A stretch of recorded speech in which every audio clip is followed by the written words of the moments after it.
اعوذ باللہ من الشیطان الرجیم بسم اللہ الرحمن الرحیم۔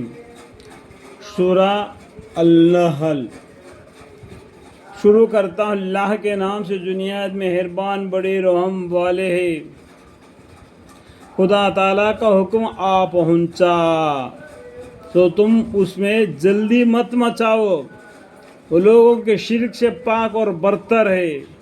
اللہ تعالیٰ شرک سے پاک ہے، ایک اللہ ہے، ایکتا میں ماننا، تینٹی میں اور بہت میں نہیں جانا۔ سبحانہ و تعالی عما یشرکون، اور فرشتوں کو وہی یعنی اپنا حکم دے کر اپنے بندے میں سے جس پر چاہیے نازل فرماتے ہیں۔ دیکھو یہ اللہ کی مرضی ہے، اللہ زمین میں جو رہنے والے بندوں میں سے جس کو پسند کرتے ہیں اس کو کیا کرتے ہیں، وہی ان کو پہنچا دیتے ہیں فرشتوں کے ذریعہ۔ جو فرشتہ کون ہے؟ جبریل علیہ السلام ہے، وہی پہنچانے کے لیے آدم علیہ السلام سے لے کے آخری محمد مصطفیٰ صلی اللہ علیہ وسلم تک جبریل علیہ السلام نے وہی پہنچا دیے کہ خبردار کر دو کہ میرے سوا کوئی لائق کی بات نہیں، سو مجھ سے ڈرتے رہو، اللہ سے ڈرتے رہو۔ خبردار کر دو ایک اللہ ہے، اسی کی عبادت کرنا اور بہتوں کو اللہ کے برابر نہیں بنانا۔ اللہ ایک ہے جس نے تمہیں پیدا کیا، کہ خبردار کر دو کہ میرے سوا کوئی لائق کی عبادت نہیں، سو مجھ سے ڈرتے رہو۔ آسمانوں کو اور زمین کو حکمت سے بنایا۔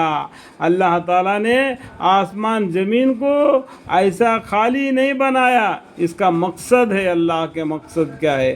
ان کے شرک سے پاک ہے اللہ تعالیٰ۔ انسان کو نطفہ سے بنایا، پہلا انسان کو مٹی سے بنایا، اس کے بعد میں نطفہ سے بنایا، پھر وہ ایک کلم کھلا جھگڑنے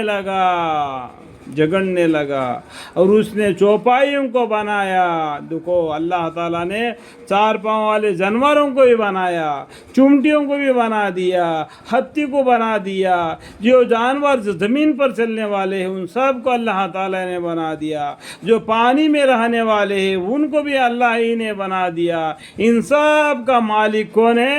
رب العالمین اللہ ہے۔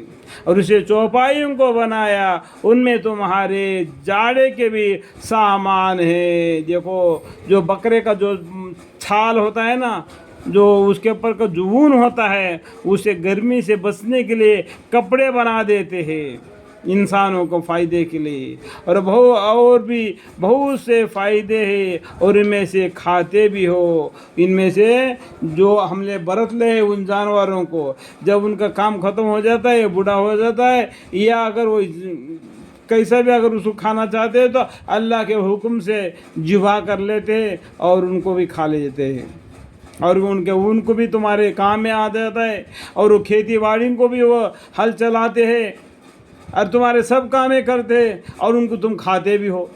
ان کی وجہ سے تمہارے رونق بھی ہے، جبکہ شام کے وقت لاتے ہو اور جبکہ صبح کے وقت چھوڑ دیتے ہو۔ یعنی صبح جب جاتے ہیں تو بھوکا پھیٹ جاتے ہیں، جب شام کو آتے ہیں پیٹ بھر کے چر کر آ جاتے ہیں۔ اللہ کے زمین فراخ ہے، اور وہ ان کے غذائے ان کے زمین کے اوپر کے وہ کھا کے آ جاتے ہیں۔